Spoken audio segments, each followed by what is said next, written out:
Hello, hello, hello, and welcome to episode 16 of Unloose the Goose. Can you believe it, guys? We've done 16 episodes. This is a pretty serious outfit we got going here, huh?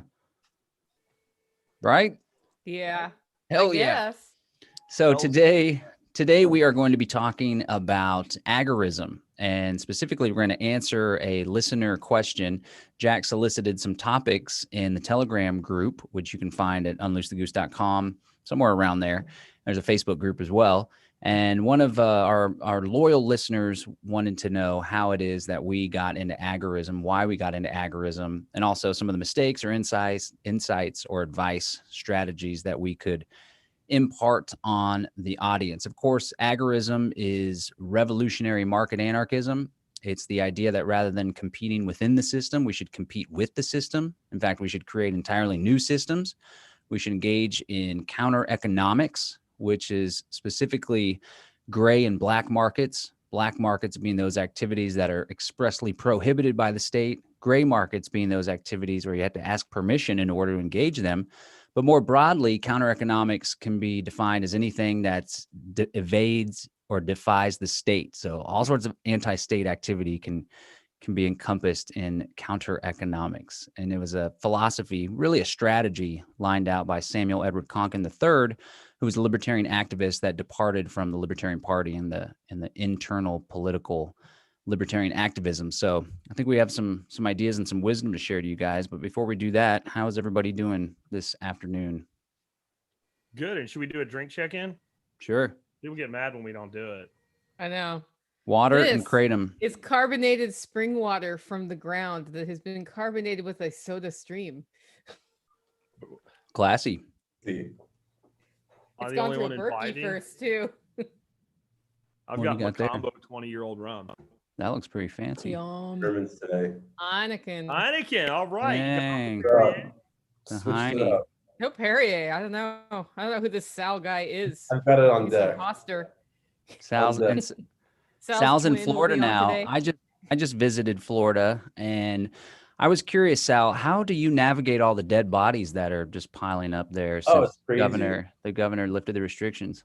Yeah, they're just dropping dead. Like Wuhan, China, back in like March, people just falling over the streets. I remember those clips, and then it was like, I never saw that in my neck of the woods. You think like people are like reminiscing on those clips would be enough evidence to prove that it's all a scam, but somehow they still buy into it. No, a lot of people are buying into it, but a lot of people aren't, and that's a good thing. Well, let's just get right down to it. Like I said, the show topic came from a listener who we engage with the listeners in the Telegram group and on the Facebook group, so definitely go check those out. But they wanted to know how we got into agorism, why we got into agorism. So why don't we start with Sal, who's been doing an agorist podcast for quite some time. How did you get into agorism, Sal? Oh, man. I think originally when I first became a libertarian, I did it by learning economics, and that's kind of what pushed me into libertarianism. And this was back in, 2013, 2012. And I immediately picked up on Bitcoin, thank God. And that sort of led me down the agorist path. Then around 2014, I went to PorcFest in New Hampshire. And this is really, that was sort of like a defining moment in my experience with the liberty movement, because that's where I learned not how to think like an anarchist, but how to actually live like one. Yeah. So I learned everything from how to use precious metals for exchange purposes, how to use cryptocurrencies. I learned about aquaponics. There were seminars on 3D printing. And that really sort of, especially those 3 or 4 things right there, that really sort of set me down the road to practicing agorism. And then later on, I started reading Rothbard and some more philosophy, and that's when I found Konkin, and I put all the pieces of the puzzle together, and I realized what I've been doing for a few years at that time. And around 2018-ish, I started the Agora podcast, and shortly after that, the New Libertarian blog, and here we are today. Right on. Sounds like you're carrying on the work of old Samuel Edward Konkin, who coined the term New Libertarian. Yeah. He actually had a blog called, or I'm sorry, back then it was like an actual published journal. Yeah. And that's where we draw the name from. One of the things he said about the blog is that the only thing that they all agree on was that they all disagree. So I try to allow as many people to write on the blog as possible. There's no censorship. If anybody out there is interested in writing about agorism or counter economics, feel free to shoot me a DM and we'll get you in. Cool. Cool. What about you, Nicole? Where did you learn about agorism and why did it appeal to you? My story is going to be different than everybody else's. I think I've been practicing agorism for most of my life and just didn't know it. So, lots of examples of agorist practices in my life of just figuring out direct exchange, because I've always been frustrated by systems that have rules that don't have a good why. It's just because it's the rules, right? Which is a lot of what we have in our societal structures right now. And I was a full-on, I think communism's going to work, full disclosure, until about 2004, when Portland, Oregon was in the throes of expanding their transit system. And I had been really against how they were doing it because it wasn't serving the purpose it was designed for, which is to move people from one place to another. They actually, through adding light rail, made it harder to get from one place to another on their public transportation system. And as I started digging under it, I'm like, man, if I could have just designed this, it would have been better. And I'm like, wait, that's not fair. And it was the that's not fair moment where I was like, wait, communism is not fair. And what is more fair is allowing, things to naturally grow and develop as they should. And darned if I wasn't working on the same floor in the building as Cascade Policy Institute, which is a free market libertarian think tank in Oregon, with one of the nation's top minds on land use planning, smart growth, transit, John Charles. And I was friends. I didn't really understand what they did, but I was friends with their vice president.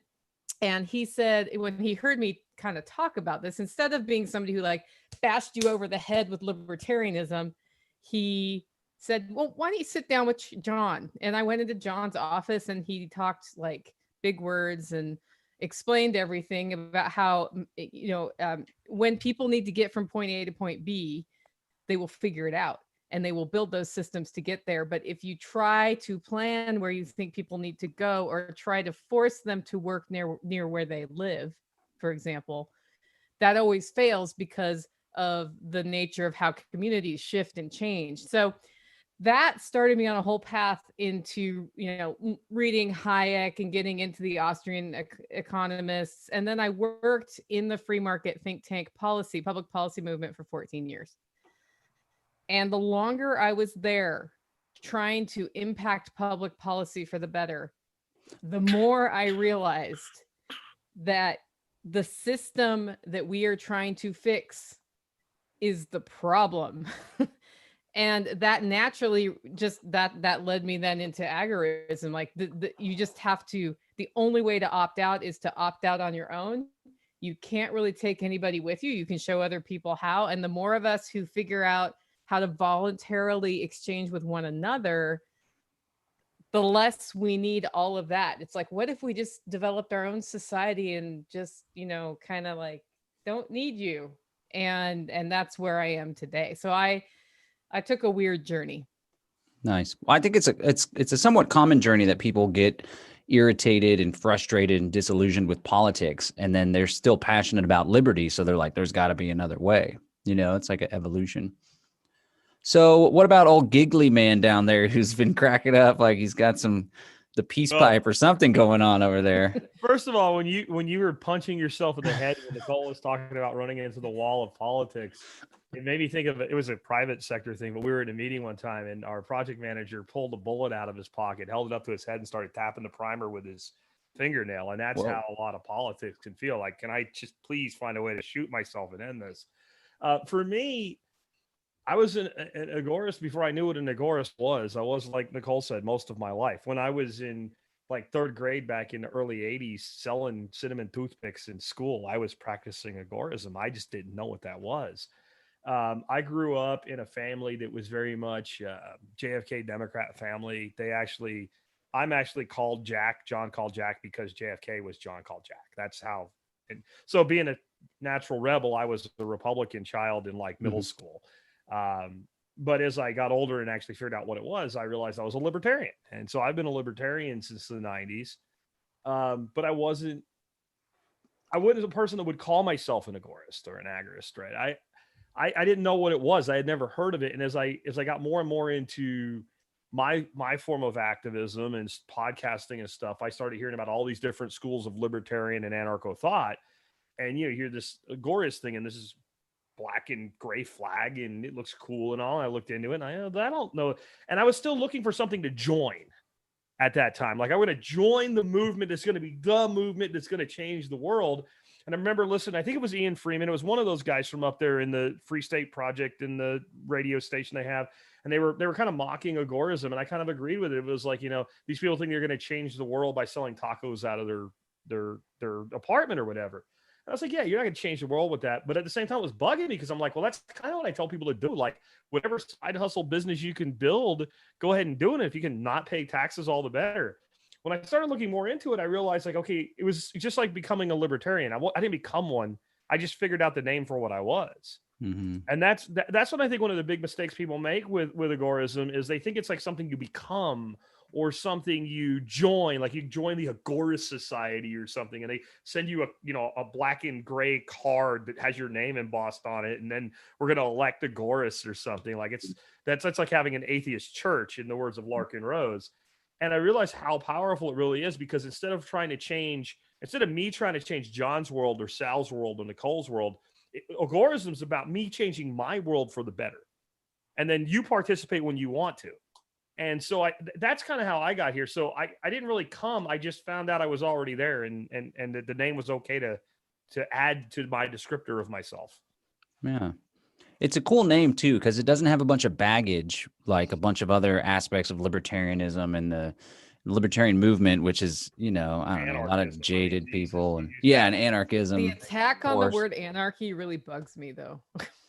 Yeah, it's been bastardized and taken over by the left, but the left has a lot of roots, like Pete R. Quinones, his awesome documentary, The Monopoly on Violence. There's a great section that has a history of anarchism, and it really does start off a whole lot in the left. But I think the pure consistent thing would be the market-based situation.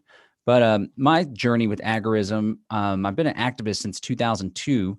When I caught a documentary about 9/11 Truth by old Alex Jones, who's here in Austin, and it was on cable access, and that kind of blew my mind, sent me down a rabbit hole of exploring the conspiratorial view of history and trying to wake people up about the New World Order and Council on Foreign Relations, all that stuff. And then I was introduced to Ron Paul in 2007. And much like Jack and Nicole were saying, I realized, like, oh, wow, the libertarianism, that's what I've been jiving on. There was an ethics class in college that we briefly learned about it, and it was appealing to me.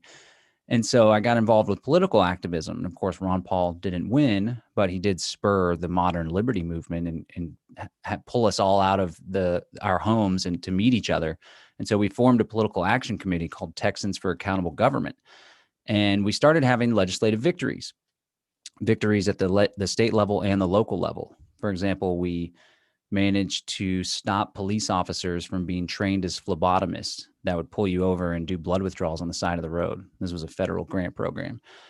We also pushed back on the Fusion Center, the Big Brother information gathering and intelligence sharing centers. This was in 2010. Come to find out, several years later, they actually did a threat liaison officer report on me for talking about freedom cells, of all things. But we were having these, what seemed like victories. They took a lot of time, a lot of effort, a lot of energy, a lot of schmoozing with politicians, which isn't very enjoyable. And go back to the banging on the head. Yeah. I started feeling like this isn't satisfying enough for me. I want total freedom. I don't want this incrementalism. And I realized that even though they seemed like victories on the surface, in reality, we weren't reducing the size and scope of government in our lives, which I think is a big criticism of the Libertarian Party. It's like, what have you guys done? What have you done for me to reduce government in my life? And they're like, well, we maintain ballot access, or we stopped the Republicans' effort to make us pay these filing fees. And it's like, that doesn't do anything for me and my freedom. What's the point? So I started looking for like, okay, well, what are some other ways to go about creating freedom in a free society besides politics? And I started exploring what I called then parallel institutions.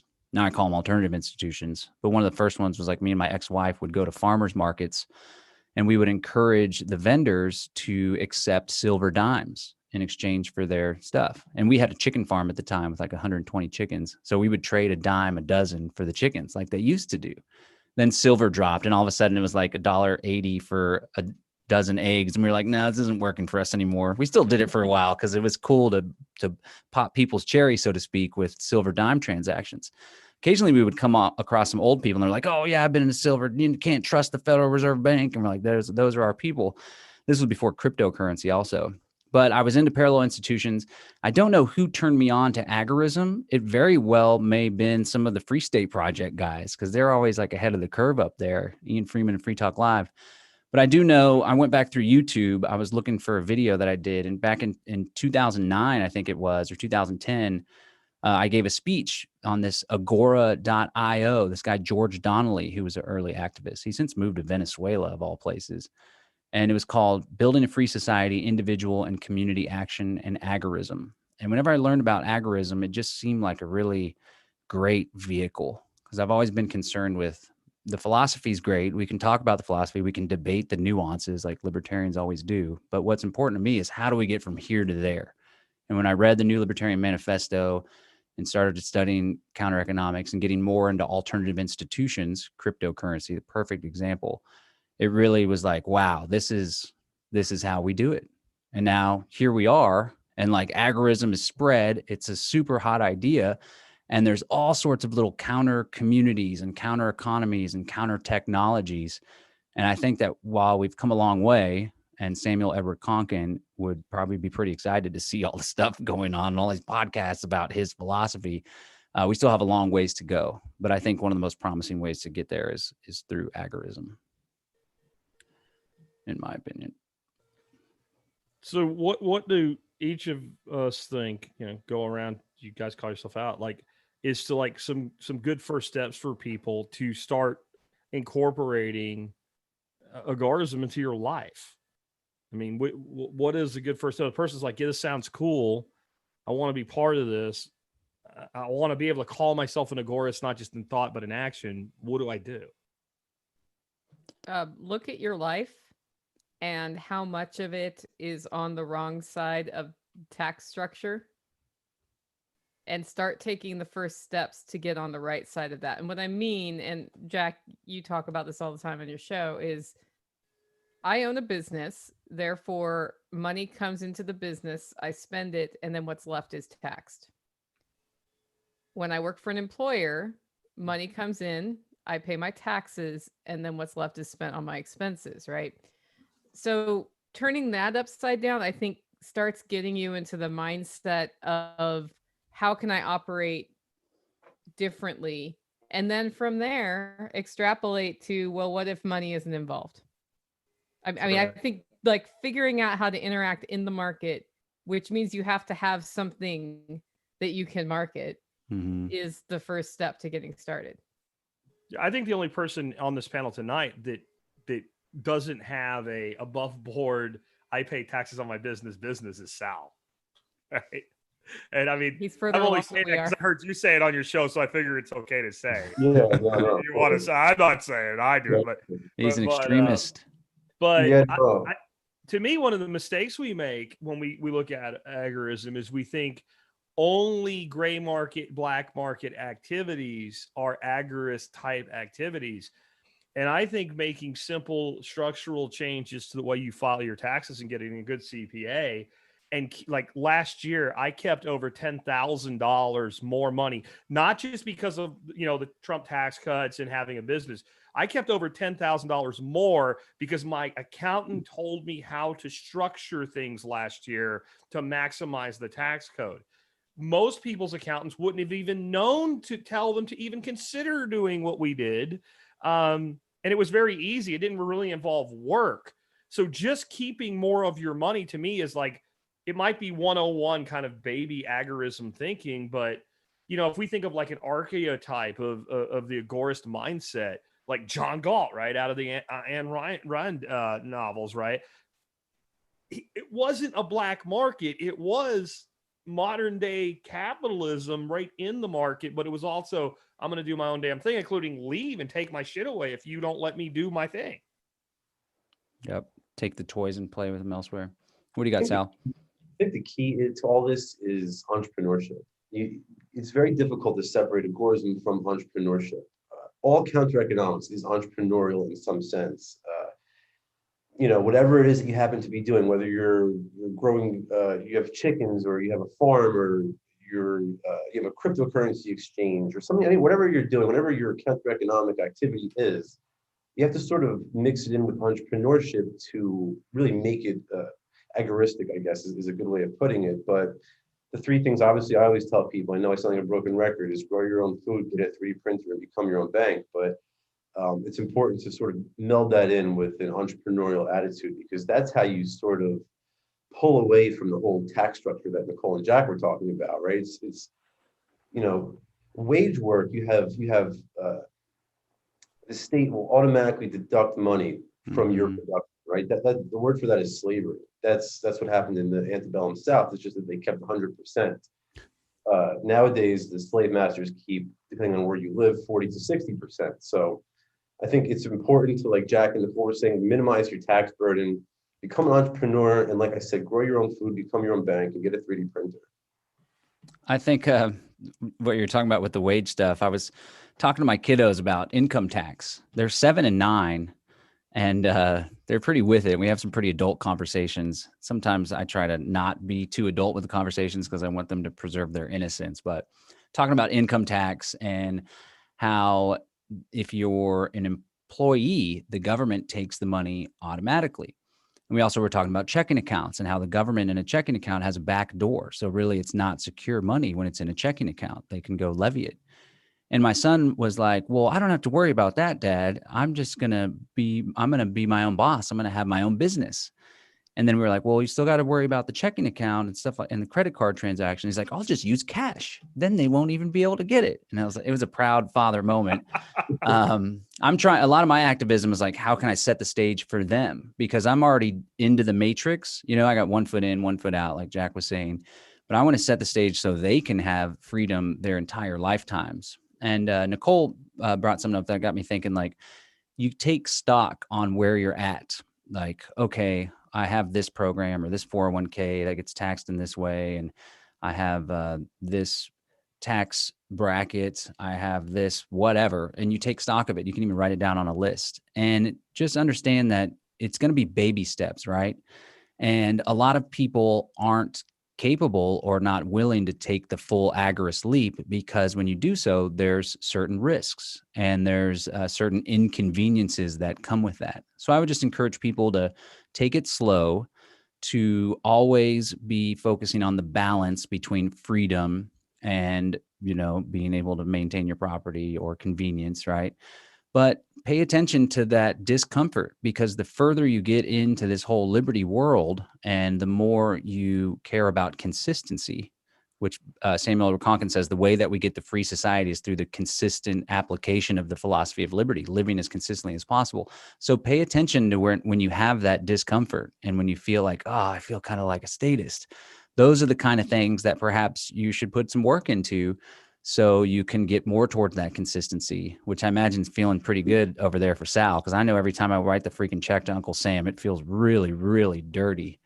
But at the same time, I have a checking account. I take e-check, and without that, it would be really difficult. So it's, I guess, until we have the strength and numbers necessary for us to all opt out, which I'm hoping that we can do with Freedom Cells at least, or just growing a huge Agora community, you really got to pick your battles, I guess I would say. Y'all vibe on that? Yeah. I think that the idea of like taxation is not necessarily to, you want to minimize it as much as possible. And that's half the reason why I like to use cryptocurrency and precious metals, because you're able to avoid the inflationary tax. But in terms of like everyday exchange purposes, the only real tax that I pay right now is sales tax. And I wouldn't encourage anybody to do anything that makes them uncomfortable or to get themselves in trouble. Obviously, that's how they got Irwin Schiff. But I think you should do whatever you possibly can to stop paying for that famine in Yemen, right? Stop paying for your friends and your family to be welfare slaves. The only way to do that is by minimizing your tax burden. Yeah. Did you have something, Nicole? Well, I was going to say you can gamify the process too. So something that happens to a lot of libertarians, and having been in the liberty movement for 14 years, I've seen it, is that arguing about you're not as libertarian as I am that happens, or you're not as perfect as I am. You know what I'm talking about? Mm-hmm. If somebody asks me why there aren't more women in there, it's that. It's because you guys are a bunch of dicks fighting over each other, right? About who's more libertarian than the other one. Okay, I'm not very nice, but it is what it looks like from the outside. True. Total assholes and dickheads. This is what it So, you know, agorism's kind of the same way. It attracts people who already are used to really, you know, duking it out over subtle differences of philosophy. And if you're arguing about it, you're not doing it. And so something that we do here is we gamify the process. You know, whenever we don't have to earn the money to pay the guy, it goes to the independence fund. And it's like this fictional amount of money we never had to earn. If you don't have to earn money, you don't have to pay taxes on money, and it's outside the system. So every time we grow chickens, that's, you know, $25 a chicken. I'll have $12 in of hard cash. And the longer we go here and have our infrastructure more independent from the system, the lower that number is. The more feed we're able to grow here, that sort of thing. And so we start just seeing like who can get the bigger bank account going from, you know, the money I never earned bank account, sort of MINE, get it? So I think you can also look at those small steps. And I'm just highlighting what you're saying, John, that take the first step. Don't take the canyon leap, just take one step and then take a second step and then take a third step and then look around and see what else you can do. But take That's that good. step. Yeah, do something besides arguing and debating, of course. I think like my takeaway from this, and I started thinking about this when this question came in and we decided we would do this show this week, is also think about how you can use these technologies and how you can use this one foot out to your advantage. And so what I'm thinking about with technology is SLP, or simple ledger protocol, which I fully don't understand yet, but Vin explained it to me. Vin Armani, for those that aren't familiar with him, like probably one of the most switched on crypto dudes out there. And he was talking about how but I don't think this is very realistic. I love the analogy, but I didn't think it was very realistic. Like you could have this cafe and everybody in there gets paid, let's say, in Bitcoin Cash through SLP, but nobody actually takes any money. So John comes in and buys a coffee, and I'm working the cash register. And since I'm on the cash register, a piece of that goes to me as my pay. A piece goes to the building owner. A piece goes to Nicole supplying the coffee. And it all happens instantaneously. And since the fees are low, it all works. I don't know if that works in a brick and mortar business. Like it's a nice idea.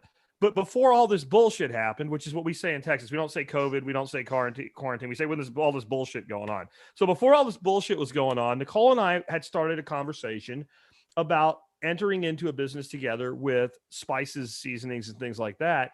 I had started adding coffee to my spice and seasoning mix. That seemed like a natural fit. I don't want to pack and ship product. I don't want to deal with any of that shit, but I can market the hell out of things to a couple 100,000 people a week, right? So like this seemed like a good idea. And she was going to send me some different coffees and I was going to play with it and send it back to her, see where it goes. And then all the bullshit happened and it was like, we're not doing that right now.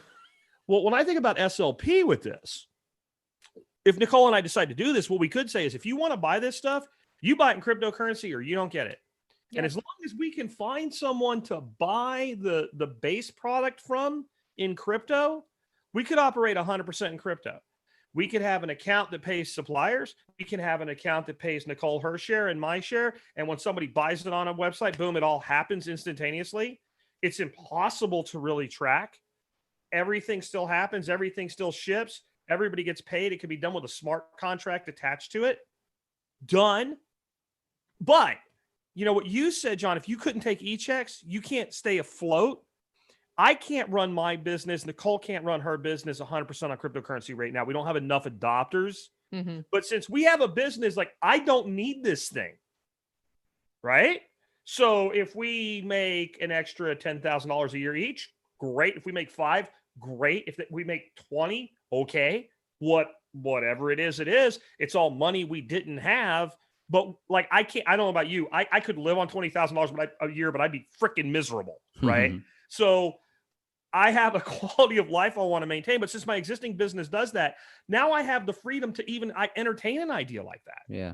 The side hustle. I know somebody that has a packaging and shipping operation. If you guys were looking for another That's my partner, missing piece, dude. I it's have already 100% set up in the other room crypto over there. coffee. I Yeah. have 100% crypto coffee minus shipping. That's my only So we need thing. sources of like herbs and spices, right? I need that guy. If we can get that together, we could do this 100% crypto based. And if we all make $5,000, we make $5,000. If we make 500 grand, we make 500 grand. But like, then you don't like, I don't have to live off this. So I can then have the ability to limit my transactions to crypto transactions. And I think that would actually work in the long run. I think it would slower build, but as it did build, people I think would like, because I have people all the time, Jack, I finally got some Bitcoin. What do I buy with it? Yeah. People like to be MSB, right? Buy Yeah, my what do you membership, want? but like, Yeah. or buy Nicole's coffee. But like the more places people can spend crypto, the more people will adopt crypto. Yeah. And then you actually use it instead of like, I'm going to hold it until I go to the moon with my Lambo, right? Like that's not the purpose of cryptocurrency. That's why I try to be 100% crypto, because with the 3D printers and at 3D Printer Go Burr, people will pay me in cryptocurrency. Then I fulfill all the orders using cryptocurrency, and the entire exchange is conducted in crypto. And if somebody pays me in cash, I still fulfill that order in cryptocurrency, and it's just like, I'm getting non-KYC crypto. So it's really just a great way to more valuable. Yeah, right. To collect more Bitcoin and Bitcoin Cash. But And see, as you're they a great crack story, down- Sal. You're a great story with that, because I bought a printer from you. I paid more for it than I could have bought it on Amazon. But I could pay you in crypto. I could do it with no KYC. And I like you. So I did that. You got a few orders from Nicole and I. When I put you on my show and talked about it, I said, if you just want to pay less, you can, or you can buy it from Sal. And people still bought it from you because they could do it with crypto. And so that tells you right there that there's a certain power to that as a seller. And I think we all agree the best way to get crypto without anybody knowing how you got it is to sell or exchange something for it, not buy it from Coinbase. Yeah, during my Kickstart campaign, somebody wanted to support me with crypto, and they reached out, and I said, of course. And then somebody needed to do work here, and they wanted to be paid in crypto for carpentry. And it's a great way. That all happened. And to keep it in a circular economy. I was just researching some New World Order stuff, and it's crazy the parallels, because the Great Reset and the technocrats are going to be using blockchain in order to ID every human and in order to track data more efficiently, right? But we agorists are also going to be using blockchain. And I was doing some research on this concept of a circular economy. It's this Agenda 21 sustainability kind of thing, where they want to keep all of the resources and not waste any resources, and all stays within economy, which is also, some permaculture principles. But this is like permaculture plus control, technocracy, panopticon. But the same thing with crypto. If you can find someone to accept the crypto for the cost of goods, like we were talking about, that's pretty valuable. I was doing a Bitcoin mining operation back, I don't know, it was like maybe 2015 or so. And I convinced the landlord, I rented out this little office space, super small. It was like a utility closet, filled it with all sorts of miners, installed 2 big mini splits, which ultimately killed me because those were pretty damn expensive. But I convinced the landlord to accept Bitcoin in exchange for the rent and the exorbitant utility bill, which would be like $1,500 a month and stuff. It was nuts.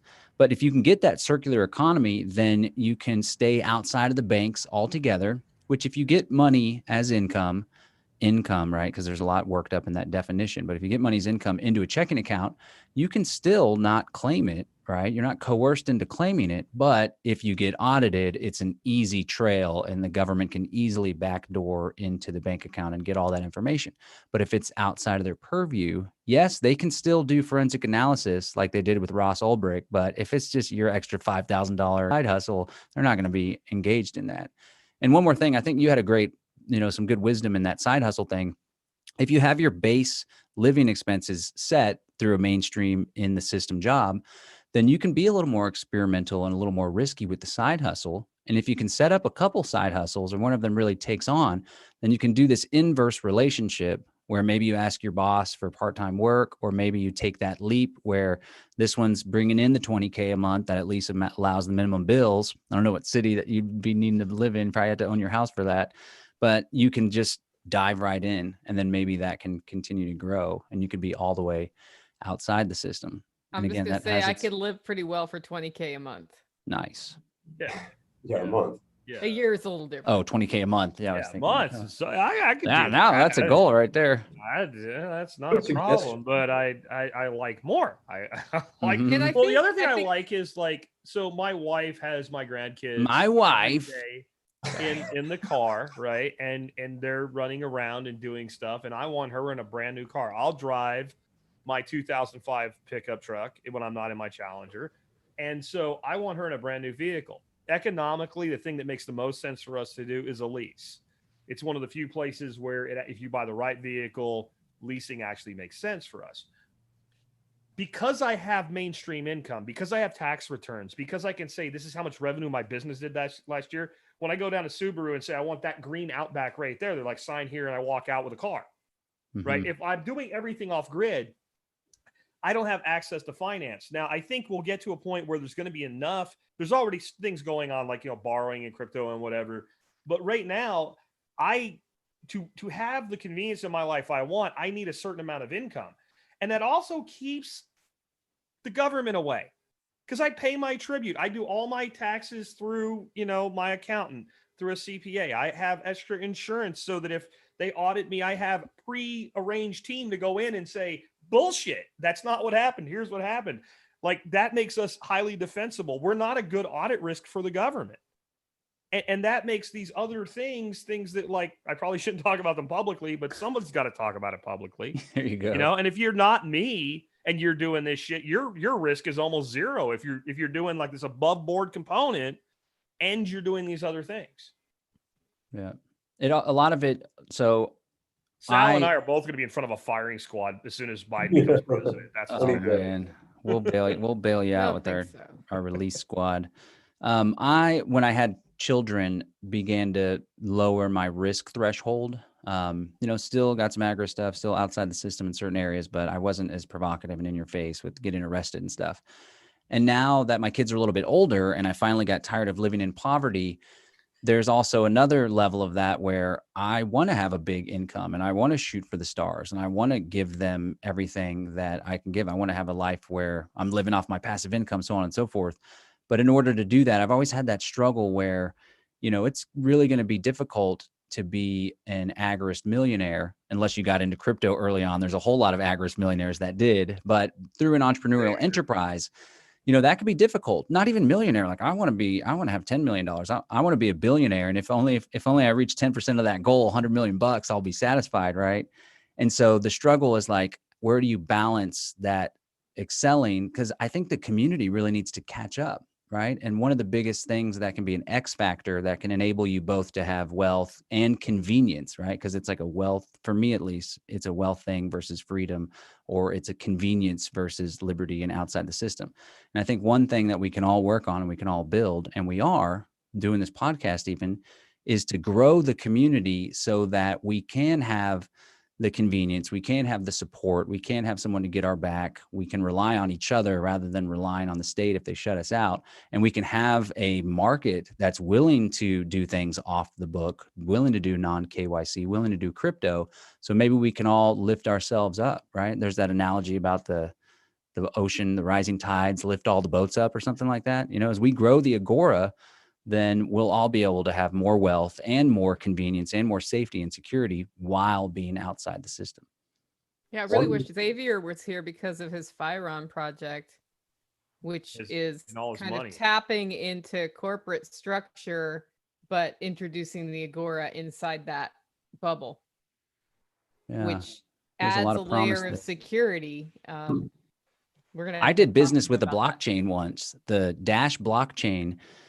There's other clones of the Dash cryptocurrency, and they have they're called master nodes. So you can operate a node that hosts the blockchain, right, in a decentralized, distributed way. But Dash and some other clones of it, forks of it, they have what's called a master node. And if you have 1,000 Dash, I believe it was, then you can make votes. And the Dash blockchain, the Dash cryptocurrency, has a treasury.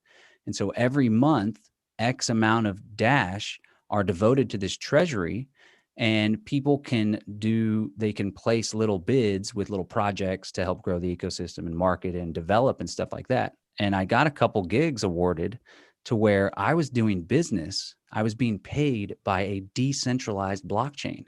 And this was really cool because if you are a taxpayer or a company and you pay someone over $600, you have to do a 1099. They say you have to, right? That's another one of those things where like, how the hell are they going to know if you don't file it on someone? But to be doing business and getting paid by a blockchain, there's no law about a blockchain having to file a 1099. So that was always a really cool thing for me. And it just shows the really big nexus between agorism and cryptocurrency. They go hand in hand. We have a cool question from the YouTube chat on the stream. Please explain the value of doing no KYC or the risk of doing KYC when you're buying a legal product. Why would you care that somebody knew you bought something was totally legal? One example I would give, and I'm interested in what Sal's to say about 3D printers, but I happen to own a giant stainless steel milk can that has a heater element in it that makes liquid turn into vapor and produce, fuel that you might spill into your mouth. It's completely legal to buy. The company that sells them is Mile High Distilling. You can go online and buy one right now. You can use your MasterCard, your Visa, your American Express, whatever you want. But you can talk about making biofuel in your garage all you want. You could even get the little federal permit that says, hey, here I am, which I don't think is really a good idea. But everybody knows what the hell you're doing when you buy an 8.5 gallon milk can still, right? Now, the odds that somebody's going to bother me about that right now are pretty low, but you never know what is going to happen in the future. And if you look at every government where they've actually had severe implosions of their currency, the first thing they do is they go after everybody they can extract from. They put in capital controls and then they go after people. And sometimes they go after people not even to get money out of them, but to say, look, we did something good. We cleaned it up. We're doing our job. They were justifying our existence. And so right now, if you buy a moonshine still, they have to record who you are. They don't necessarily do. It's kind of like the form you fill out when you buy a gun. They don't send it anywhere. But if somebody wants that information, who's selling them, and you can go get it. And how does that relate to 3D printing, Sal? Well, I think with 3D printers, the idea is it's a legal product, but what you do with it is your business. And if you intend on doing something in the gray market or the black market with it, you obviously don't want the government to know that you have this machine. Moreover, any product, I don't care if you're buying cell phones or computers or whatever it is that you're buying, why should the state have any knowledge of it whatsoever? And the way to get around that is by not utilizing KYC, by getting around the know your customer laws. If you read the Bitcoin white paper, Satoshi makes clear this is why he invented Bitcoin, was to make exchange possible without these KYC requirements, without this sort of third-party verification, because it's in this way that the state interjects themselves into our affairs, into our exchanges. That's how they can come in and say, you can't buy X, Y, and Z, and if you do, we're going to know about it and you're going to get in trouble. So by using cryptocurrency where there is no KYC or AML laws, you can purchase at will. You can buy and sell whatever you'd like, and no one has to know about it except for the two parties to the exchange. That's the benefit of having a peer-to-peer cash. Yeah, and I think you have to go to the big picture on that. Why is it any of their business to know what you buy? Yeah. Like, right, if I buy a phone that doesn't have GPS capability, and next year there's a law put in place that all phones have to have GPS capability and an app on them to track you so that they can figure out through contact tracing if you've been exposed to the Rona, they know I bought that phone. Well, it wasn't illegal when I bought it, but it can become illegal. That's the always so, does. And they can do a whole profile on you based on your purchasing choices. That's the technocracy. Think about the states that turned everyday law-abiding citizens that never broke any laws that we would break. They've never broken any laws at all, into felons overnight by saying if you have a magazine with greater than 10 round capacity, you have to turn it in. And like Connecticut did that. I think New York did that. Some other shitty states, probably the one Sal used to live in, did it. But yet it was a very ineffective law, right? Because everybody that had those magazines just said, fuck that, I'm not doing it.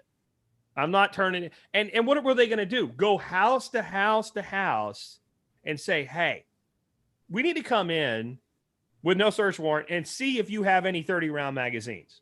Like, that just wasn't, you can't do it. I mean, even if you legally could do it, if there was no constitutional impediment to that with search warrants and search and seizure, it's not legit. Like, can you see like Hartford, Connecticut PD telling, well, you need to go to every house in Hartford?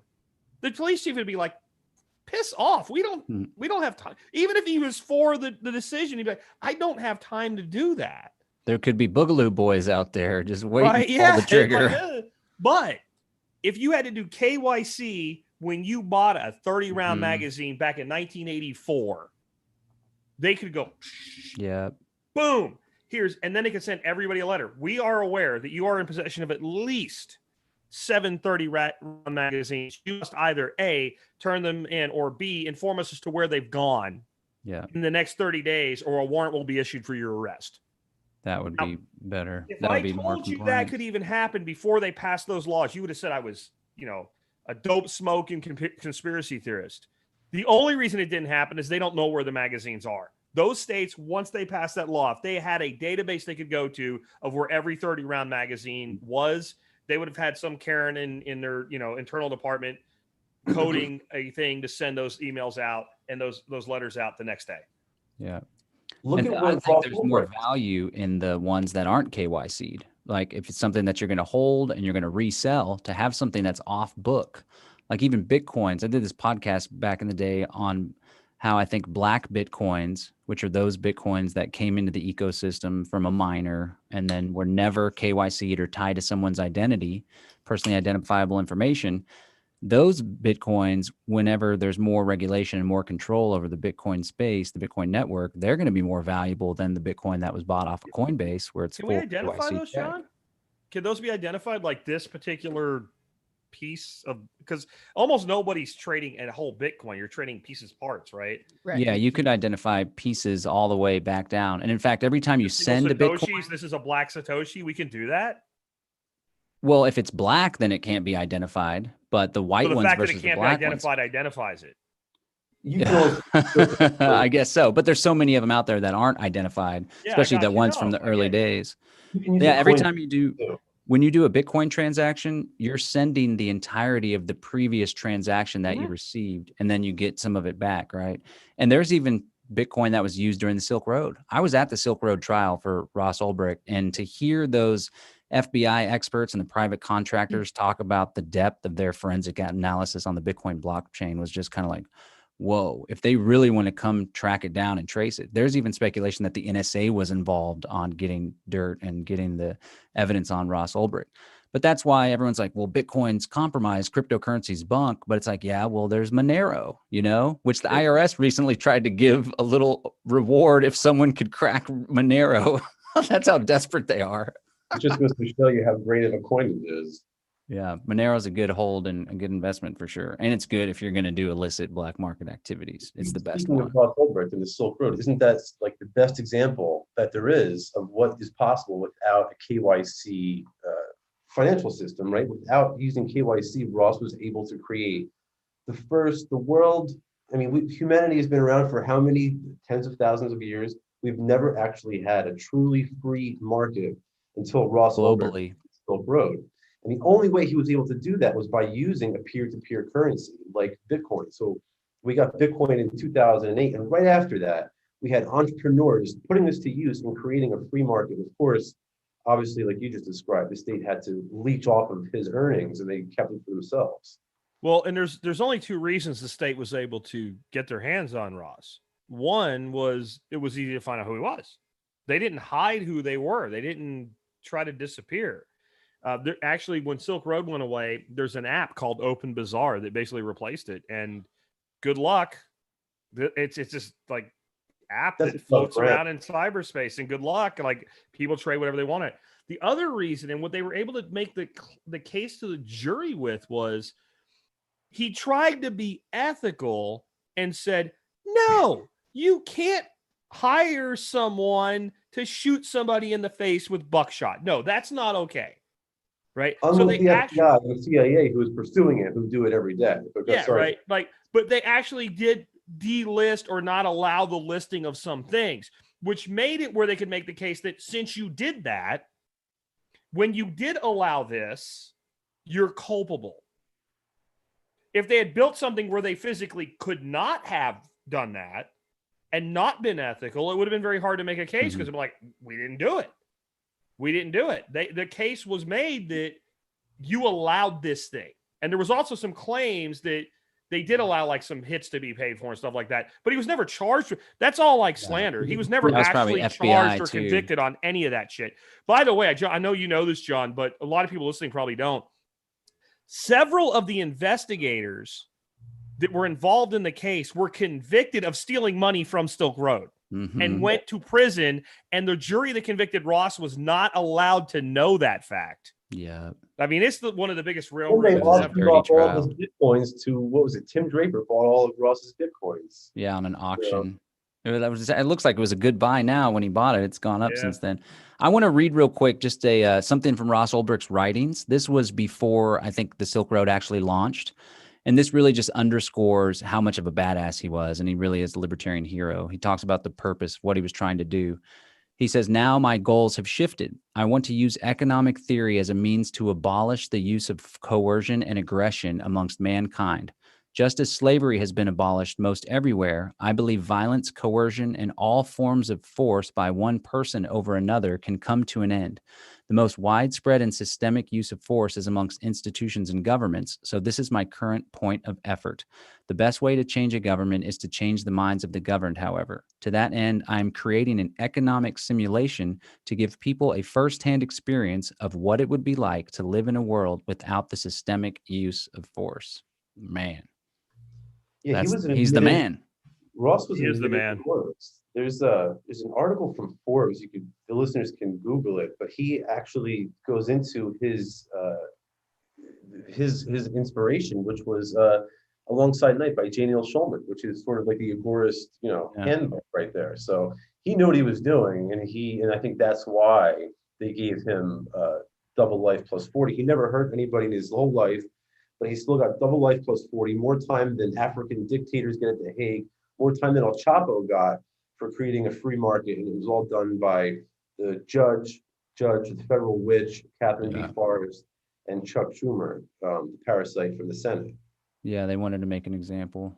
That's I think that scared what of sucks free the markets most is they did are. it to make him an example and scare everybody away, and it didn't work, and he still rots in prison for the rest of his life. So yeah. Maybe there's still like the Free Ross movement and Lynn Ulbricht, like that. We're never going to let up. I feel hopeful that he's not going to carry out that full life sentence. Maybe the Agorist cadre private security force will go bust him out someday. Sorry, feds. Joking, of course, maybe. I'm not on petitions, but freeross.org. Yeah, freeross.org for sure. You brought up Alongside Night. And in that novel, there is a cadre of agorists. And one of the things that they do is they're constantly switching out their hideout. And, they anticipate the feds are going to bust their hideout, and they already have the next one set up, and they secretly let everyone know where it is. And I think that's a good agorist tip to think. And this is something that Jack's good with the macro trends and the trends and stuff, to go ahead and anticipate what the state's move could be. Know your weaknesses, know your vulnerabilities, and anticipate and forecast what the state could do to harm you, to shut you down, and have plan B, plan C. Like when you talked about the preps and having a bug out spot and then practicing 3 different routes, that was like, wow, that's a pretty high level of awareness, And so I think for us to act in this, when we're doing something under the table, when we're doing something agorist, black or gray market, just be conscious of how it could come crumbling down and try to have a workaround, a backup plan, a getaway house or whatever, because that's, the man is pretty damn good at cracking down on people. But I think through creativity and foresight, we can be better. And I think the other thing you do with that is, like, some things you can end up being Ross Ulbrighted, right? You can end up in Club Fed, maybe not double life plus 20, whatever it is, but maybe for 5 years. I don't want to go to Club Fed for 5 years. Like I was trying to do something one time with property development where a guy from the government who liked me came and said, they will put you in Club Fed. And I'm not doing that then. However, there are other things that you can do where the risk is different. Like you've done some things, John, where they came and said, you can't do that anymore. So you just stop doing it until you found out you could, and then started doing it again. And when they came back, said, turns out I can do this. So like your risk was they'll come shut you down for a day. Yeah. Okay, that's fine. In other situations, you can actually look up what the penalty is if you get caught doing what you're doing. And let's say the penalty is a $5,000 maximum penalty for that offense is a $5,000 fine. Well, then I'm going to look at it and go, how much money can I make doing this? Because Yep. if I can make $50,000 a year doing something that I'm going to get a $5,000 fine for, Yeah. Yeah. I may never have to pay it, but I might build up a slush fund. And if I get caught, there it is. And it's just a cost of doing business. There were people before Uber and Lyft kind of came in. They were running underground taxis in New York City, taxis $11. And they just kind of figured out, you know what? It doesn't matter. If I get caught and have to pay a fine, I'm still ahead. Yeah. So good agorists always build risk into the profit model. If I get caught, how do I mitigate the results, and how much is it going to cost me, and how much do I need to raise my price to quickly build up a slush fund that covers the offense? And that's learning from the crony capitalists. Because when some guy makes like $50 billion with insider trading and they fine him $2 billion, he doesn't give two shits. He doesn't care. I got 48 billion out of the deal. I'm good. Yeah. That's a key point, It's Jack. funny that- because Go ahead, Nicole. I was just gonna a quick comment. And yet people still don't see the government as the mafia extorting you. Yeah. Next. That's actually the point that Jack's making about weighing risk into your cost analysis. That's a point that Sam Conkin makes. I think it's in the Libertarian Manifesto. He talks about this. And I think a great way to sort of mitigate that risk is by jumping all in where it's possible. So we spoke a little bit about, the challenges that people face accepting and using cryptocurrencies who run a business. One thing I found is that if you just jump all in 100%, you sort of mitigate that risk. I mean, if you put all of your assets, right? If you have a legal business and you put all those assets into cryptocurrency, of course, based on history, it's not guaranteed, but the price of Bitcoin moves up. So if you did this at the beginning of the year, you're up 43% today. So that's one way that you can sort of take away the risk of doing business in a sort of gray market or black market fashion, is by utilizing all of the profit margin that you possibly can. Yeah. And I don't know how exactly you can apply this to agorism, but like one of the real estate models that people do is you buy a property and you turn it into an income property. Then you buy another one, you turn it into an income property. You take the income off the second property and you pay down the mortgage of the first property. As soon as the first properties pay off, you buy a third property. And you keep leveraging higher and higher and higher as you do it.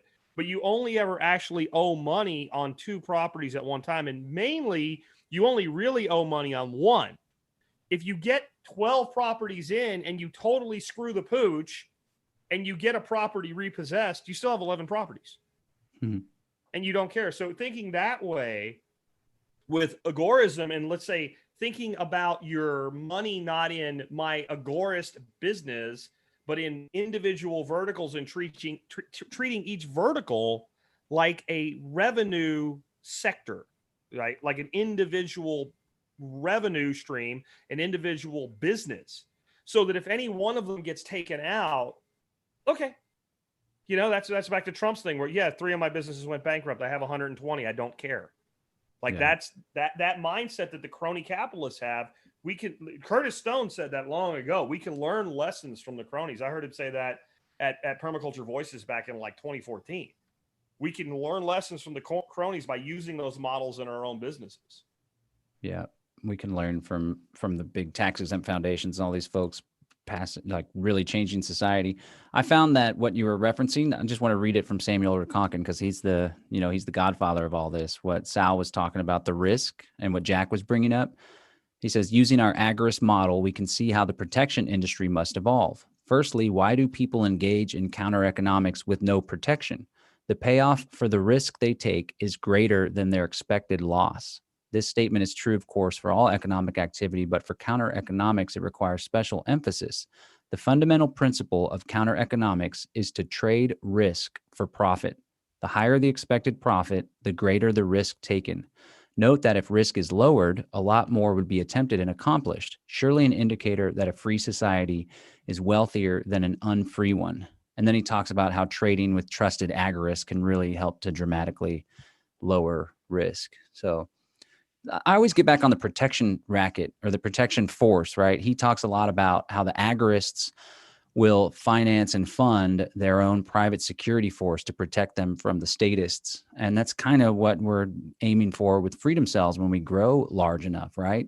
Then it makes it so much easier to engage in risk because you have your own private security force that can protect you from private criminals and public criminals alike. So I always got my eye on the prize of like, what is our agorist cadre community going to be like 10 years from now, 20 years from now? And what steps are we going to have to take to really live as free as possible without always having to look over our back? You know, this is where I wish Vin was still with us, because he talked about how he got into this whole world through the escort business, right? And he realized in that business, this was like an all cash business. There's big corporations involved in that business. And, you know, if some girl ends up in a hotel room somewhere with some guy that's being abusive, calling the police is not necessarily a good idea. But these companies have like private security, and like 3 dudes are coming through your door with a Mac 10 each. And this shit's going to stop now. And this business actually runs and works and works beautifully. This is not streetwalkers and pimps. In fact, it makes that go away. And that opened his whole mind. I don't want to put words in his mouth, but that's what I got out of it, to this entire concept of agorism and libertarianism and true free markets. You know, when he was involved with the show Gigolos and all that, like that's where he kind of came into all this and started doing videos about it. And I think like, okay, so if that, it's a lot like Bitcoin, right? Like that's what I love about Bitcoin. It's not that Bitcoin's the perfect crypto. It's really not. It's got a lot of flaws. But what it did, it took this idea that only government could actually make a successful money. It just shit canned it. Like that's just gone. And it opens people's minds, people that are persuadable, to like, well, if we can make our own money, then what can't we do?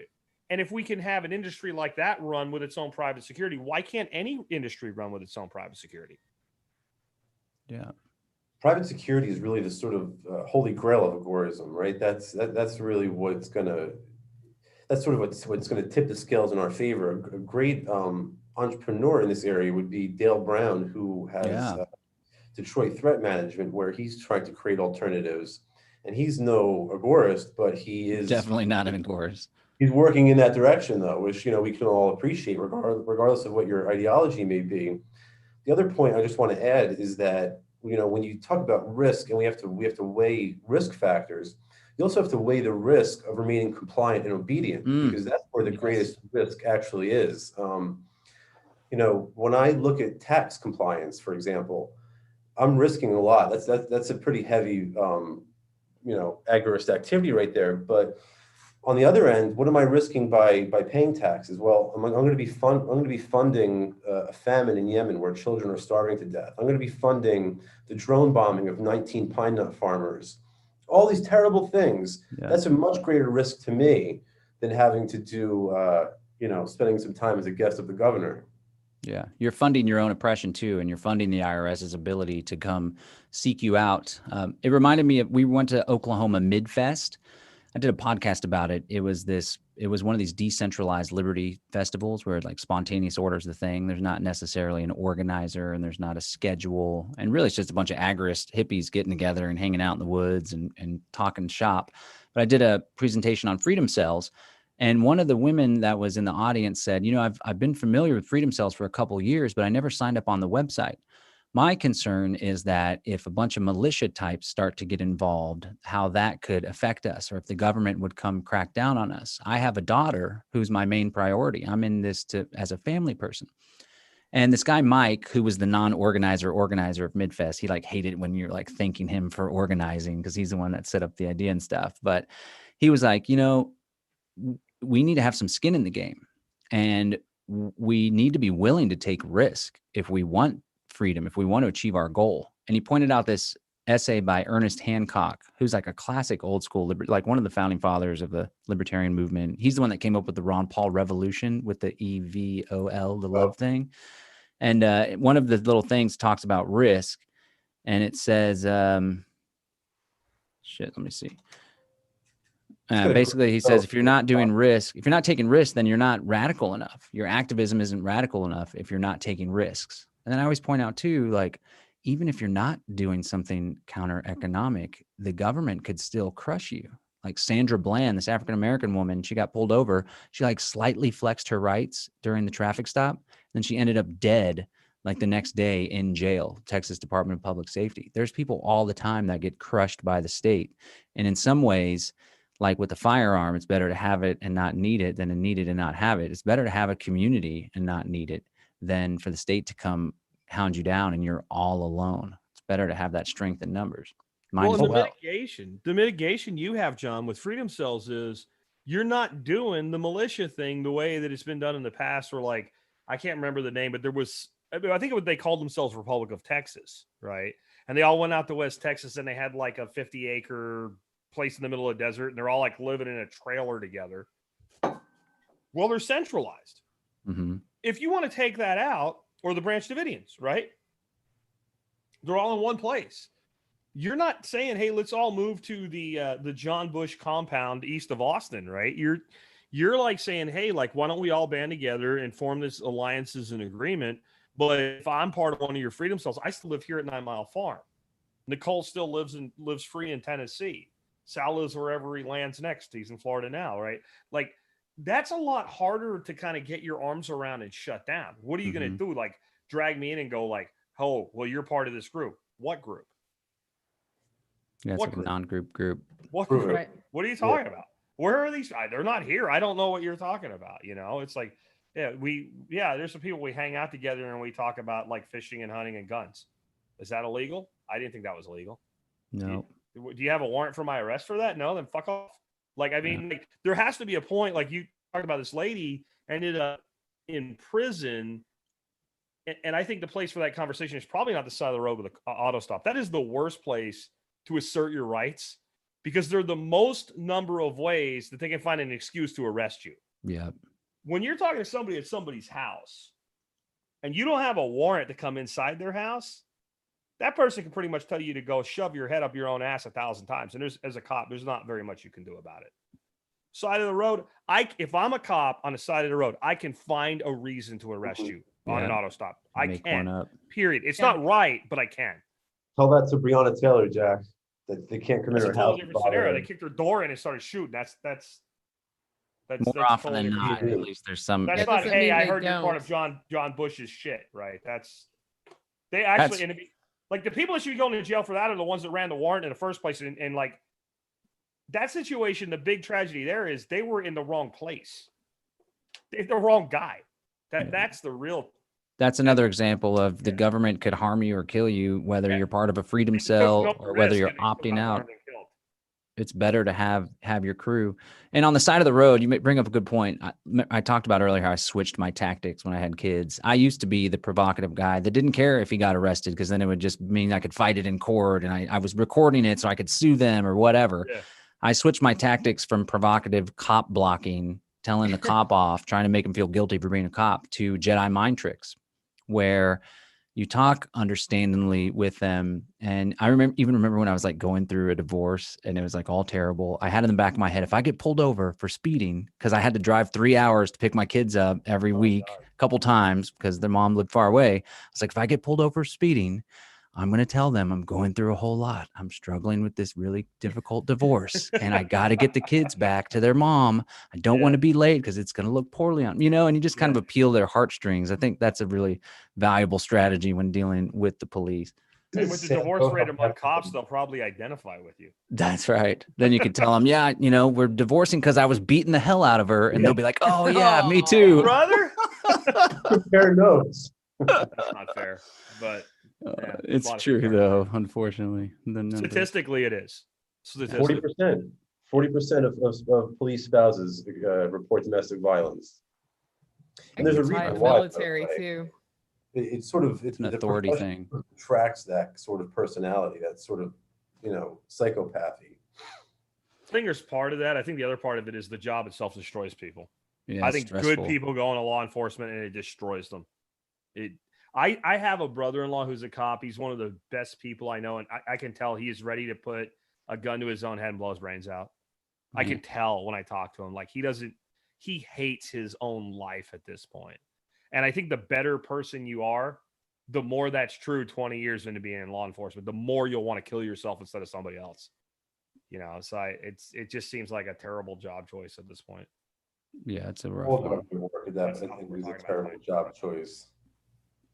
Yeah, just don't do it. Same thing Be with joining the productive. military. Be an entrepreneur, be productive. Don't be a leech.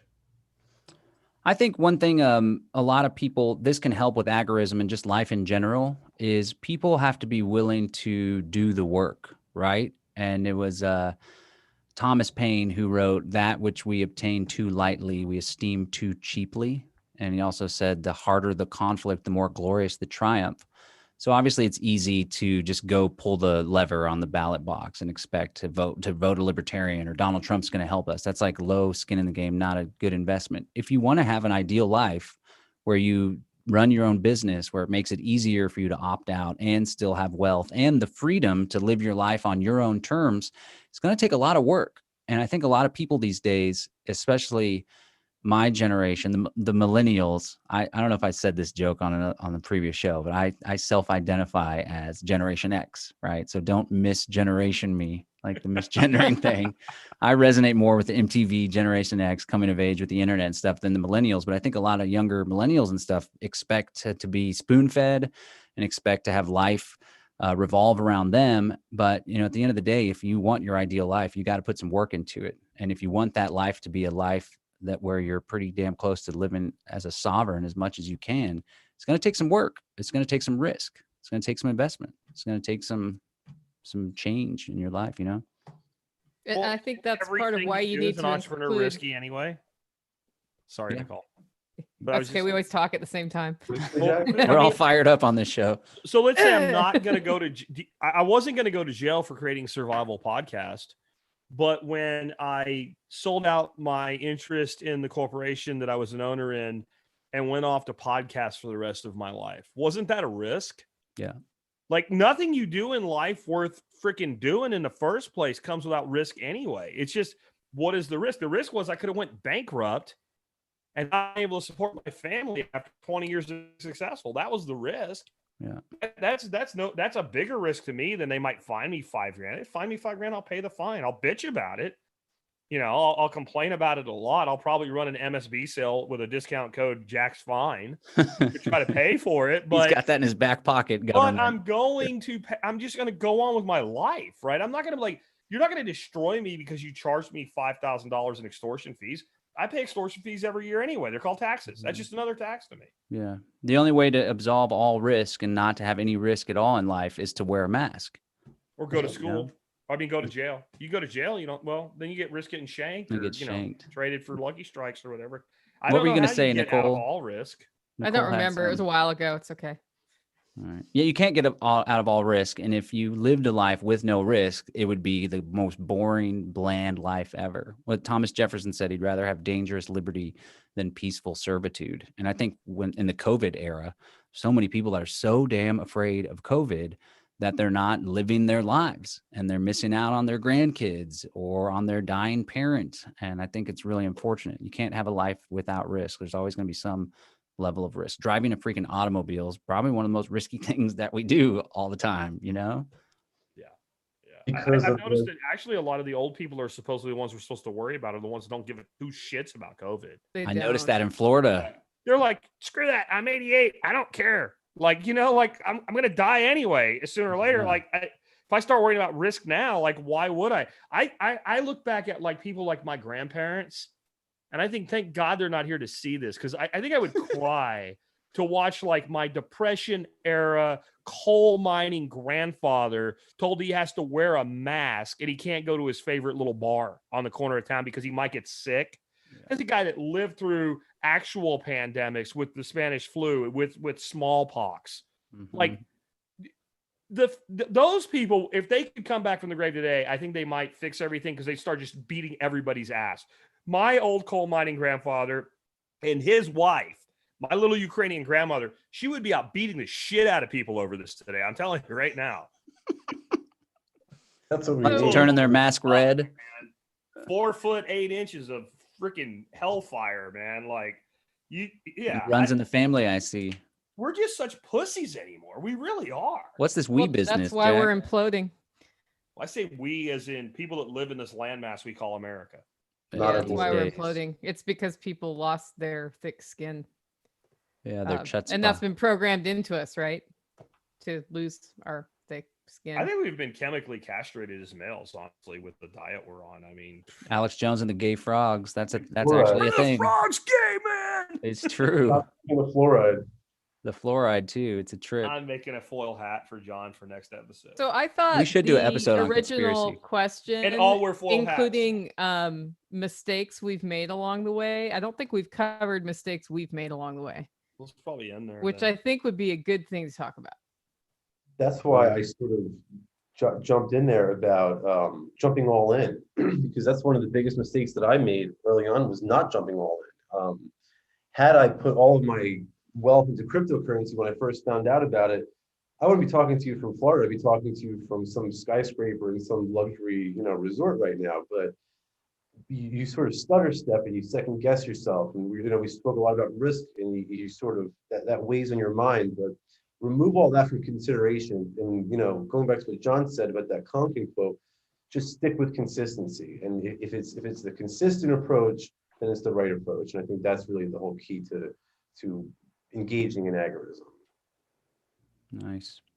Well, I think one of the mistakes that I made, and I'm still making, and not as good as I could be, is like Jack was talking about, running the above ground business as strategically as possible so as to limit your tax liability. There's so much that I could do.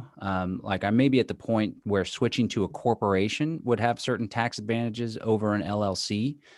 For example, your corporation can have a healthcare plan, and the corporation pays the healthcare. It's not something that you pay out of pocket. It's not that it doesn't have to be income. It can be an expense. All the things that you can transfer from income to an expense are super valuable. Also having the business pay for the car or the lease or whatever. So I think getting aware of that even before you go into it, not to stop you from getting into it, because the best thing to do is just to dive in. You can sort things out and shift things out later. But just having that consciousness every time you pull out the card, ask yourself, is there a different way to do this? Could this be a business lunch? You know what I'm saying? And I remember, like, I went to lunch with one buddy just to catch up as old friends. And I was like, I'm going to pay for this one. And then the fact that we went to lunch that one day together, maybe talked a little bit about business, that gave me the freedom to feel like, hey, maybe we went to several lunches at the same restaurant to talk about the same thing. And then I believe that the next generation is really important. And to that end, I just started this group. I shared it in the Unloose the Goose Facebook and Telegram. It's a Facebook group and a Telegram chat group called So You Want to Pull Your Kids Out of Government School.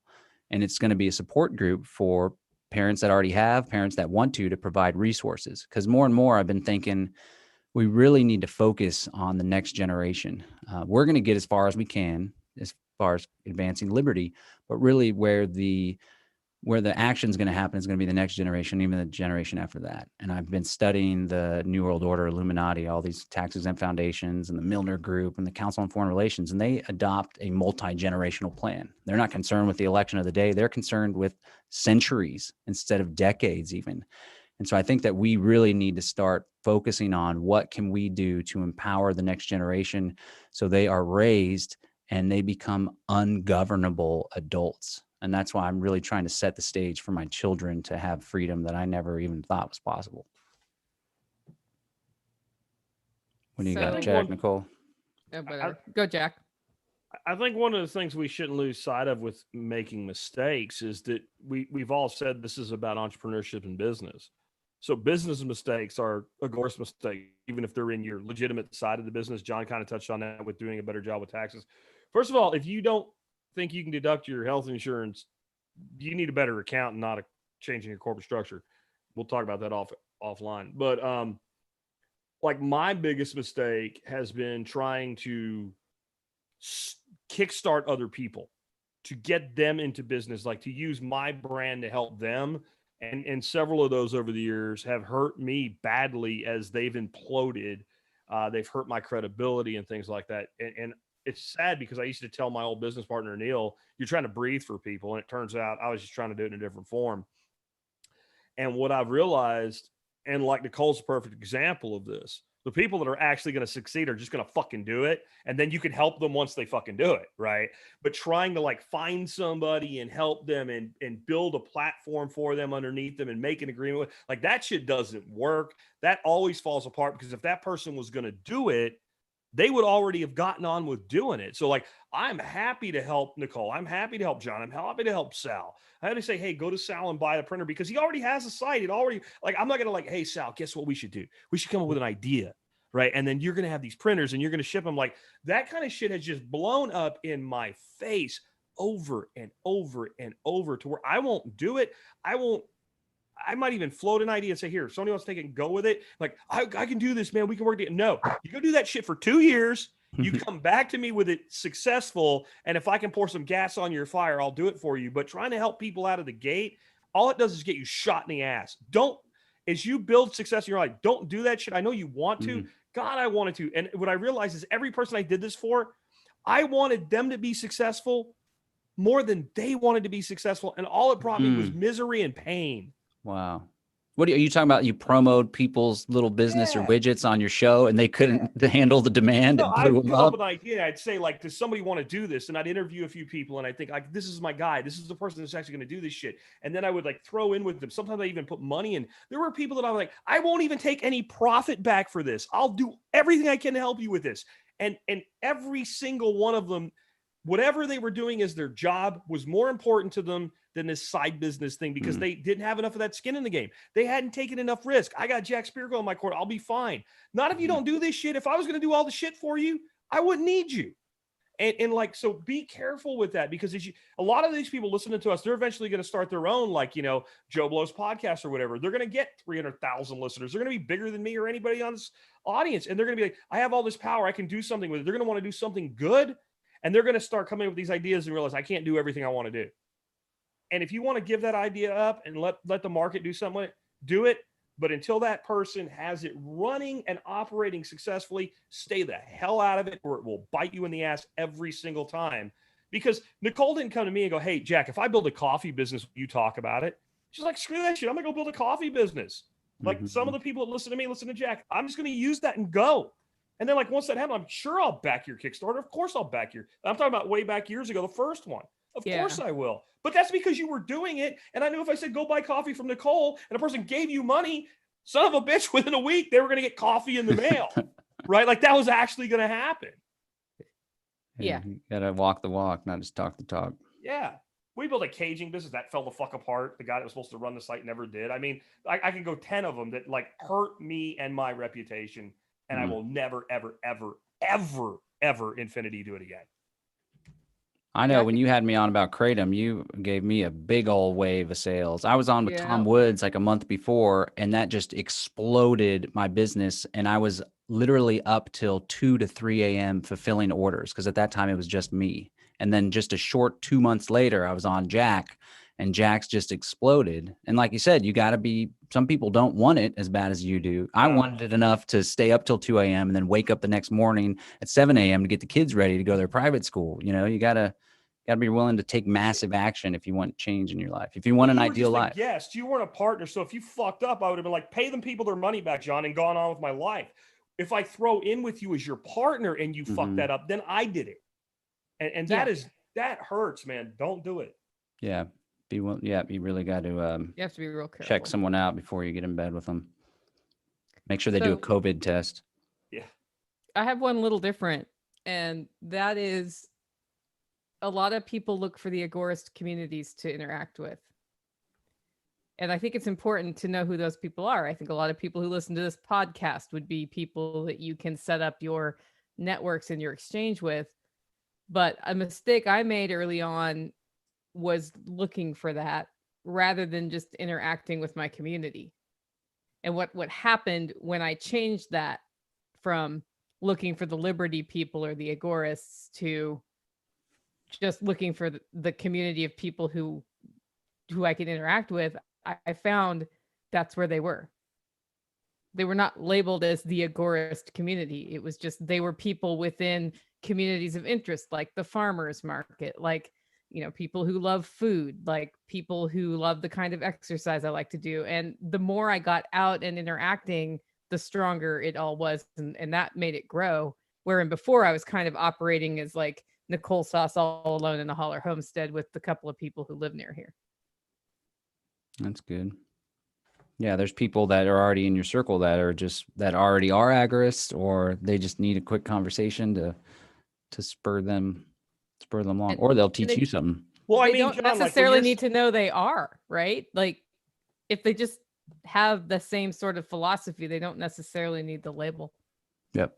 like if John's selling Kratom or Sal's selling a printer or whatever, and I'm going to pay in Bitcoin, when I'm in that order process, it doesn't like halfway through the process I go, wait a minute, are you an agorist? Check yes or no. You don't give a shit. You just care that I'm buying your shit and I'm paying in Bitcoin. You don't care if I consider myself an agorist or not. You just want my money or my numbers, right? It's not real money. If you were a fellow agorist. There you go. Are you an agorist? No, you can't buy this. Like that's not That's not good business. I'll sell to communist. One day we'll get there. Of course I will. I have their money now. Yeah. All right. Well, man, we had a great chat today. I think it was a lively one, talking about agorism, what we've learned about agorism, some tips, strategies, some mistakes we've made, and what brought us to agorism. And, you know, even though New Libertarian Manifesto, when was New Libertarian Manifesto written there, Sal? The 80s, early 90s, late 80s? Late 80s, I want to say. So even though that work was written quite a long time ago, it was in 1983. 1980 was the first publication. It kind of rested in obscurity. And then I think the modern libertarian movement exploded after Ron Paul. And then a lot of people quickly evolved into anarcho-capitalism and voluntarism and whatever, the labels, again with the labels.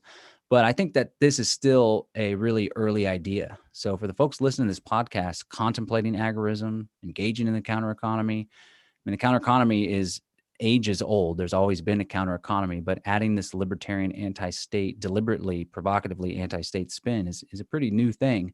So consider yourself an early pioneer. Go easy on yourself.